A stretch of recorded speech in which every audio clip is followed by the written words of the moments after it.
Hi, this is Magdalena Curtis, and I do a work called Radical Embodiment.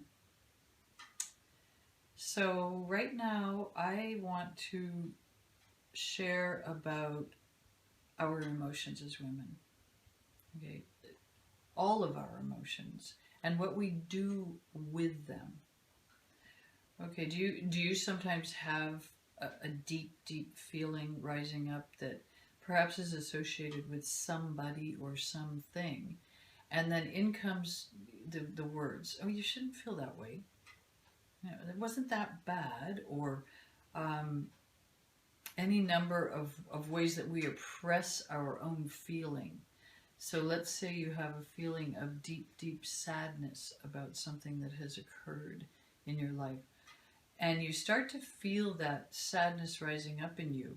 And oftentimes, I can speak from in my own experience, and I can also relay to you some of the things women in the circles that I lead have shared with about their emotional states. When something starts rising, starts percolating, and they can't quite put their finger on it, there's often this thing that we do, and it's called distraction.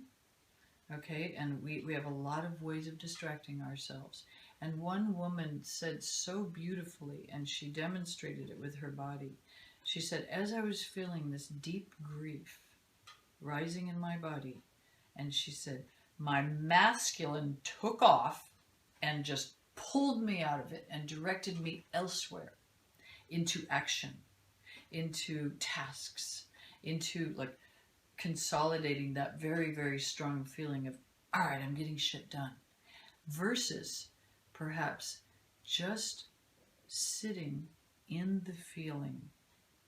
And you don't have to sit, just feeling the feeling, away from the need to categorize the feeling, explain the feeling away, rationalize the feeling, take the feeling to somebody else. You made me feel this way, and I want you to take this away from me. Any number of ways that we as women tend to want to suppress. Or there's this other thing that we can do also, which is fly head first into, and I'm saying head first, okay, not womb first, into the feeling and actually become consumed by it. There's no consciousness in waiting for a minute. Maybe doing the womb breaths, not maybe, doing the womb breaths and actually identifying the feeling. Okay, wow, this is just deep grief. Oh my God. Oh, I am feeling so much grief. Identifying it, making it conscious, and then allowing yourself, your body, to lead you. Let the tears flow. Again, the rage practice that I talked about. Let the sounds come.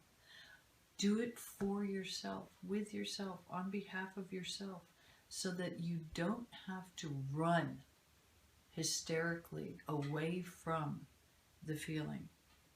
You don't have to also completely indulge, and indulgence is good sometimes, but indulge to the point that you are incapacitated, you are identified with the feeling, such as, I am always, always, always, always sad, or I am a victim of my feeling.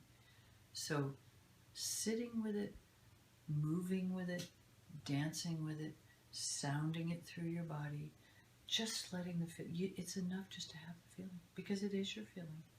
It's what you're feeling. So if it's what you're feeling, then it's true for you, and that's all anybody needs to know about it. Nobody needs to know anything about it except for you. I'm feeling this. I am feeling this. This is what I'm feeling right now. And I'm going to feel it. Okay, so that's enough. We're women, we feel. And our feelings then can get translated into beautiful, beautiful actions in the world. Rising out of the feeling, not rising from this need to run away from the feeling and go into this. So, really, really, really, really important. Stay with yourself long enough. Love yourself enough to feel what you're feeling. Okay?